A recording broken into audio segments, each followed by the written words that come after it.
Hi, welcome to Mental Health Monday Check-ins with Jamie Lynn. I am Jamie Lynn.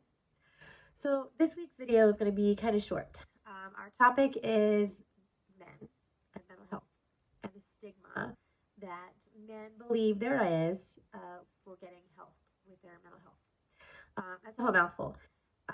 And so the reason my video is not going to be long is because I'm not a man, so I'm not an expert on men. I tried to convince my husband to let me interview him or, be a guest because I haven't had any guests yet. And he was like, no thanks.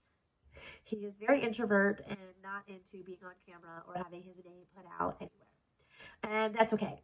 I don't need him to tell you that 1 in 10 men suffer from depression and anxiety.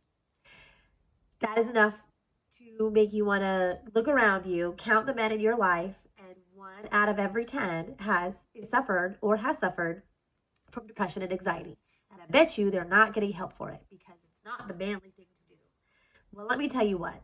Just because you have a Y chromosome does not mean that you don't need to get help. It's not an excuse for unhealthy choices, to include ignoring your mental health. Take that to heart. Take it to the bank.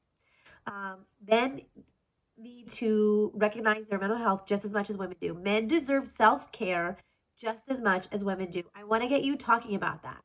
My whole goal with my Mental Health Mondays is to get people talking about mental health so that accessing services becomes just as normal as making a doctor's appointment for your eyes or, a bum ankle. I want people to think, oh my gosh, I am not feeling well. I might be depressed or I have some anxiety. Or, you know what, I'm not myself lately. I think I need to talk to somebody. That includes men and women and children and everybody, and however you identify. I'm not trying to be exclusive here. This week I'm just talking to men because there's a stigma about men receiving mental health care, and that's just crazy to me. So that's all I have to say is if you are a man and you have feelings of depression and anxiety, it is okay to talk to somebody about it. And guess what? There are other men out there who are mental health professionals that would be a great resource for you.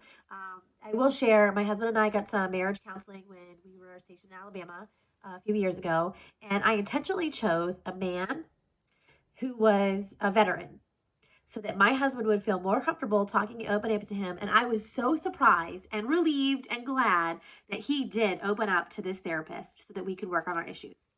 I encourage all men to consider that. Everyone, really. But this week we're going to talk about men. So I'm going to throw some resources on my page over the next few days. Look at them. Talk about them. Let's normalize men receiving mental health care. Have a great day.